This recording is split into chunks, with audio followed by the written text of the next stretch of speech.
রাতে ঘুমানোর আগে কিছু কিছু কাজ আমাদের মাইন্ড থেরাপির মতো কাজ করে। এই যেমন ক্লিনিং এর বিষয়টা, রাতে ঘুমানোর আগে তুমি যখন সব কাজ গুছিয়ে ঘুমাবে দেখবা তোমার মাথায় টেনশন কম থাকবে। তখন দেখবা রাতের ঘুমটাও তোমাদের ভালো হবে। দেখতে দেখতে শীত তো এখন প্রায় শেষের পথে, দিনের বেলা তো এখন অনেক গরম লাগে। এখন রাতের বেলা থালা বাসন জমিয়ে না রেখে সব পরিষ্কার করে ফেলি। এতদিন শীতের জন্য সমস্ত থালা বাসন সিঙ্কে জমিয়ে রাখতাম, এই সমস্ত কাজ রাতের বেলা করতে একদমই ভালো লাগতো না। সকালবেলা সব মেয়েদেরই তো প্রথম কাজ থাকে ফ্রেশ হয়েই প্রথমে রান্নাঘরে ঢোকা। সকালবেলা প্রথমেই যখন রান্নাঘরে যেয়ে দেখবে সবকিছু গুছানো পরিপাটি পরিষ্কার, তখন দেখবে তোমার কাজে একদমই অলসতা লাগবে না, মন ভালো লাগবে আর সমস্ত কাজের জন্য একদম পজিটিভ এনার্জি পাবে। সমস্ত কাজ শেষ করে চলে যাই আমি নিজেকে একটু সময় দেওয়ার জন্য, মানে একটু স্কিন কেয়ার করার জন্য। সারাদিনের ধকল কাটাতে এতটুকুর একটু প্রয়োজন আছে। আয়নার সামনে দাঁড়ালে অথবা ছবি তুললে যখন দেখবে নিজের মুখটা রুক্ষ শুষ্ক লাগছে বা ভালো লাগছে না, তখন দেখবে তোমার মনটা এমনিতেই খারাপ হয়ে যাবে।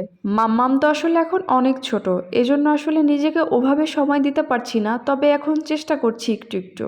আমার প্রেগনেন্সির টাইম থেকেই আমার মুখে অনেকটা পিম্পল হওয়া শুরু করেছিল, তবে আসলে বুঝতে পারছিলাম না কিভাবে পিম্পল দূর করা যায়। তবে রিসেন্টলি আমি এই ফেস ওয়াশটা ইউজ করার কারণে আমার মুখে একদমই কোনো পিম্পল নাই। তাছাড়া শীতের সময় সবার স্কিনই একটু টুকটাক প্রবলেম হয়, আমারও হয়। এবার শীতে একদমই হয়নি, এর কারণ হচ্ছে আমি এই ফেস ওয়াশটা একদম কন্টিনিউ ব্যবহার করতেছি, একদম ভালো রেজাল্ট পেয়েছি। আমি ফেস ওয়াশ দিয়ে ভালোভাবে মুখ ক্লিন করে আমি এই ময়শ্চারাইজারটা রিসেন্টলি ব্যবহার করছি, এটাও আমার কাছে খুবই ভালো লাগছে।